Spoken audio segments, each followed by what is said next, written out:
subscribe our channel and press the bell icon for regular updates.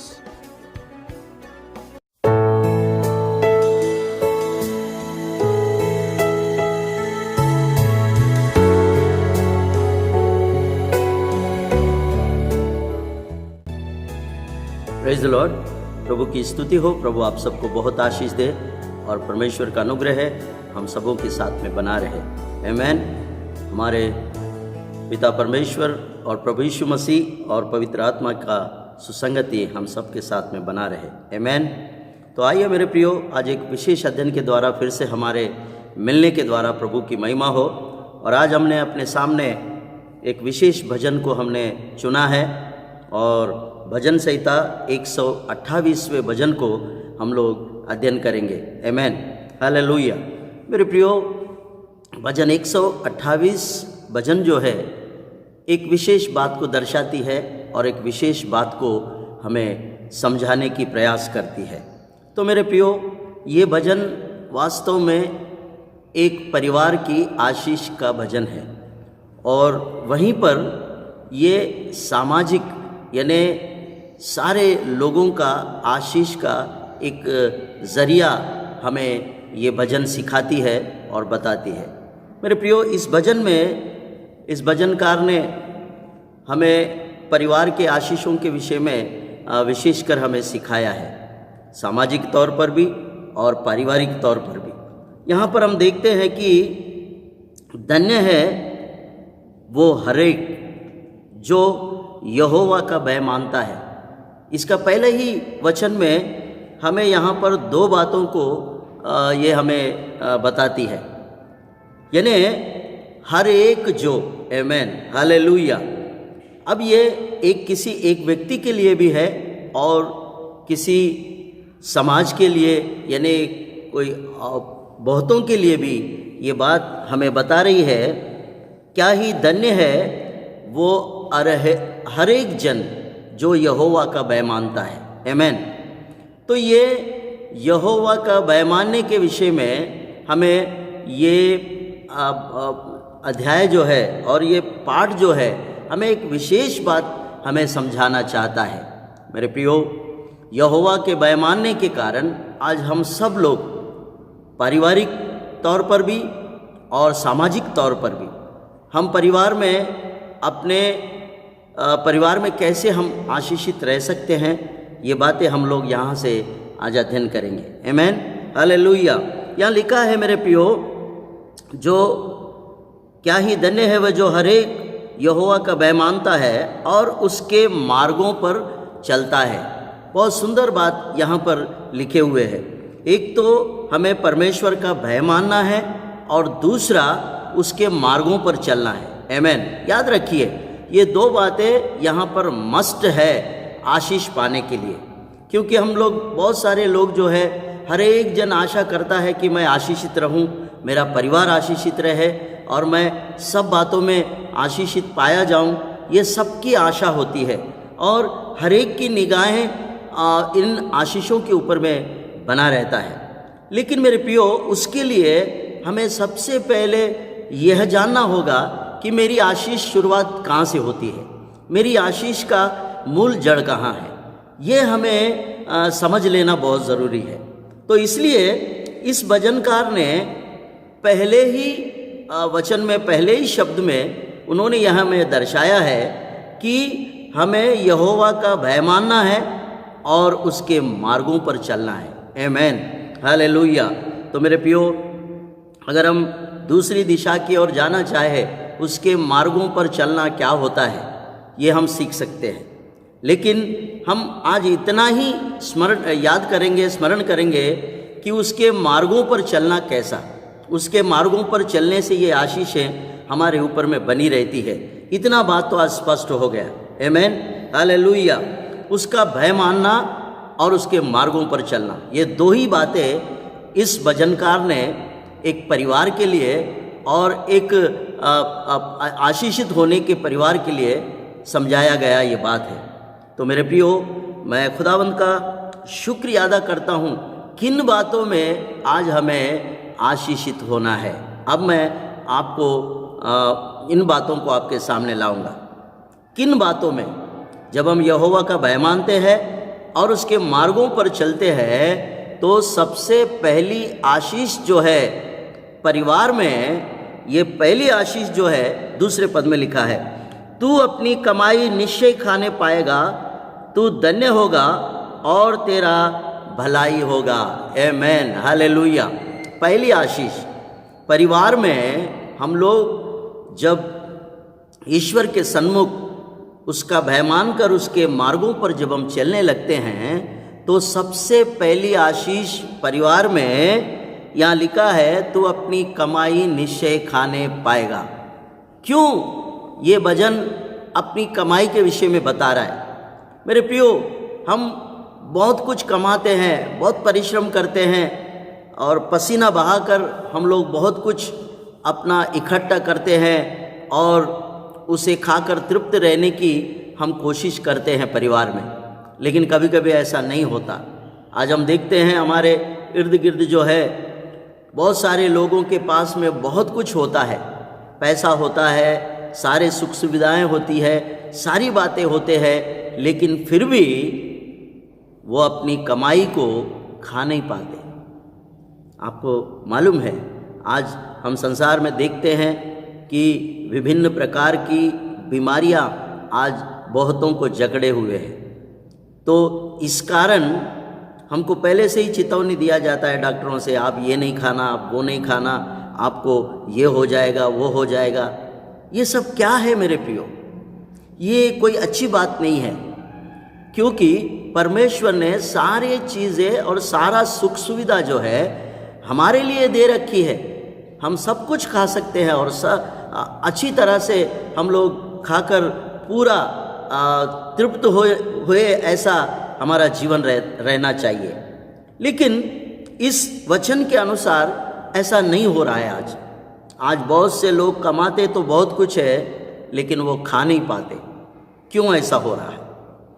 तो उसका कारण एक ही है, अगर हम यहोवा का भय मानकर उसके मार्गों में यदि चले तो हम हमारी कमाई को निश्चय खाने पाएंगे। आमेन। ये पहली आशीष है।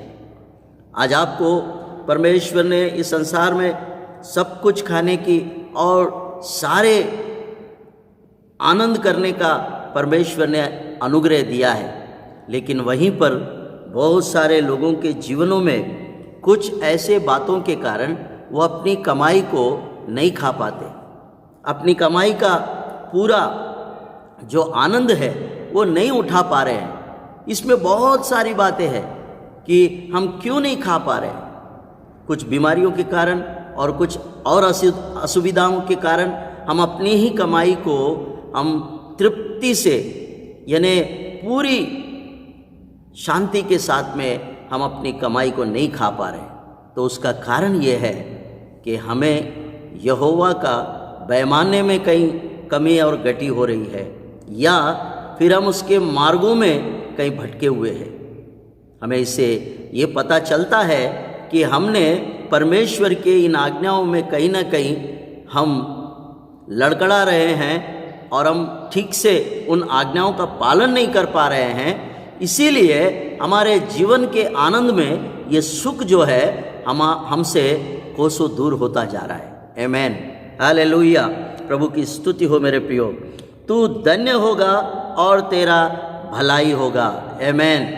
परमेश्वर ने हमें धन्यता के लिए चुना है, परमेश्वर ने हमें भले कामों के लिए चुना है और भला होगा हमारे द्वारा, ऐसा लिखा है, लेकिन ऐसा हो नहीं पा रहा है। तो इसका कहीं ना कहीं हम परमेश्वर के आज्ञाओं में हम चूक कर रहे हैं। तो हमें अपने आप को चेत कर देखना है और उसके भय मानने में और उसके मार्गों में चलने में हम कहीं ना कहीं हम पीछे हो रहे हैं। तो आज हमें अपने आप को परख कर छेद कर देखना अवश्य है मेरे प्रियो। पहली बात। दूसरी बात, तीसरे वचन में लिखा है, तेरे घर के भीतर तेरी स्त्री फलवंत दाखलता सी होगी। आमेन, हालेलुया। यहाँ पर हमारे परिवार के विषय में मैंने आपको बताया। परिवार यानी पत्नी और बच्चे। पत्नी के विषय में यहाँ पर एक आशीष परमेश्वर ने यहाँ रख छोड़ी है। तेरी स्त्री फलवंत दाखलता सी होगी। आमेन, हालेलुया। फलना, आपके घर के भीतर आपकी स्त्री फल देने वाली उस दाखलता के समान होना चाहिए, क्योंकि सबसे पहली स्त्री और सबसे पहले पुरुष को एदेन की वाटिका में सर्वशक्तिमान परमेश्वर ने यही आशीष से नवाजा है। आमेन, हालेलुया। हमें भूलना नहीं चाहिए। अब हमको मालूम है उत्पत्ति की किताब पहले अध्याय में और 28वें पद में परमेश्वर ने पहली स्त्री और पहले पुरुष को हमारे हमारे पूर्वजों को जब परमेश्वर ने एदेन की वाटिका में उनको जोड़ा और उनको एक परिवार के समान उसने जब बनाया, तो सबसे पहली ब्लेसिंग, सबसे पहली आशीष यही है कि तुम फूलो फलो और अभिवृद्धि में बदल जाओ, ज़मीन को भर डालो। ऐसा परमेश्वर ने वो आशीष उनके ऊपर में रखा। और वही बात का जिक्र अब ये भजनकार भी कर रहा है। तेरे घर के भीतर तेरी स्त्री फलवंत दाखलता सी होगी। आमेन, हालेलुया। ये भी एक महत्वपूर्ण आशीष है मेरे प्रियो परिवार के लिए और परमेश्वर के भय मानने वालों के लिए और परमेश्वर के मार्गों पर चलने वालों के लिए। आमेन। और उसके बाद तीसरी आशीष, तेरे मेज के चारों ओर तेरे बालक जलपाई के पौधों से होंगे। आमेन, हालेलुया। प्रभु की स्तुति हो मेरे प्रियो। परिवार में ये भी एक महत्वपूर्ण आशीष है। इस बात को हम कभी बुलाया नहीं जा सकता। जब हमारी स्त्री फलवंत दाखलता सी होगी परिवार में, घर में, तो निश्चय है कि हमारे बाल बच्चे जो है हमारे मेज के चारों ओर जलपाई के पौधों से रहेंगे। आमेन। आप सबको मालूम है जलपाई का पौधा बहुत सुंदर और एक आशीषित रूप से वो उस पौधे के विषय में हम लोग देखते हैं। तो परमेश्वर ने, पवित्र आत्मा ने यहाँ पर हमारे बच्चों को जलपाई के पौधों से उन्होंने उनको हमें दर्शा कर दिखा रहे हैं। हमारे बच्चों को वो जलपाई का पौधा कहकर नवाजा जा रहा है। तो परमेश्वर का धन्यवाद हो। हमारी घर के भीतर की स्त्री और हमारे बाल बच्चे कैसे आशीषित रहेंगे, इसका वर्णन यहाँ पर लिखा हुआ है मेरे प्रियो। हमारे बच्चे और हमारे भोजन के उस मेज के चारों ओर के वो जलपाई के पौधों के समान होंगे। आमेन, हालेलुया। प्रभु की स्तुति हो मेरे प्रियो। बहुत सुंदर आशीषें यहाँ पर लिखी हुई है। इस भजन पर हमने कभी इतना ध्यान नहीं दिया। यहाँ पूरे परिवार के आशीषें दिख रहे हैं मेरे प्रियो। पारिवारिक आशीषें, बच्चे, पत्नी, पुरुष और सारे बातों का यहाँ पर मिलावट करके सारी बातों का समावेश इस भजन में रखा गया है। आमेन, हालेलुया, हालेलुया। प्रभु की स्तुति हो। और हम चौथे पद में देखते हैं, सुन, जो पुरुष यहोवा का भय मानता हो वह ऐसे ही आशीषों को पाएगा। आमेन, हालेलुया। प्रभु की स्तुति हो मेरे प्रियो। अब चौथे पद में आकर यहाँ पर इस भजनकार कहता है, जो यहोवा का भय मानता है जो पुरुष, यहाँ पर एक शब्द का इस्तेमाल किया गया है, सुन। सुन, जो पुरुष यहोवा का भय मानता हो वो ऐसे ही आशीषों को पाएगा। ऐसे ही आशीष यानी कैसे आशीष? यहाँ ऊपर जितने भी परिवार के विषय में लिखी हुई बातें हैं यहाँ पर बहुत स्पष्ट हमारे सामने है मेरे प्रियो। बहुत सुंदर सुंदर आशीषें परिवार के विषय में लिखे हुए हैं। हम बहुत से परिवारों में देखते हैं, परिवारों में आजकल ऐसे आशीषें हमें दिखती नहीं है मेरे प्रियो, परंतु परमेश्वर ने आज इन आशीषों को हमारे सामने अध्ययन करने के लिए पवित्र आत्मा ने लेकर आया है। तो आज हमें इन बातों पर ध्यान देना है। ये सारी आशीषें तब हमें प्राप्त होती है जब हम यहोवा का भय मानते हैं और उसके मार्गों पर चलने के लिए हम अपना कमर बांधकर खड़े हो जाते हैं। आज बहुतों में परमेश्वर का भय की गति हो गई है। आज बहुतों में उसके मार्गों पर चलने का जो अनुग्रह है उनके पास से खत्म होता जा रहा है। लेकिन हमें ऐसा नहीं करना है। आज हमें इन आशीषों को यदि हमें बरकरार रखना है तो हमें परमेश्वर के आज्ञाओं को मानकर हमें आगे बढ़ते चलना है। आमीन, हालेलुया। सुन, जो पुरुष यहोवा का भय मानता हो वो ऐसे ही आशीषों को पाएगा। आमीन। प्रभु की स्तुति हो मेरे प्रियो। ये भजन आशीषों का भंडार है। मैं कहता हूँ सबको बहुत बहुत आशीष दे। प्रभु की स्तुति हो। God bless you. प्रभु आप सबको आशीष दे। आमीन।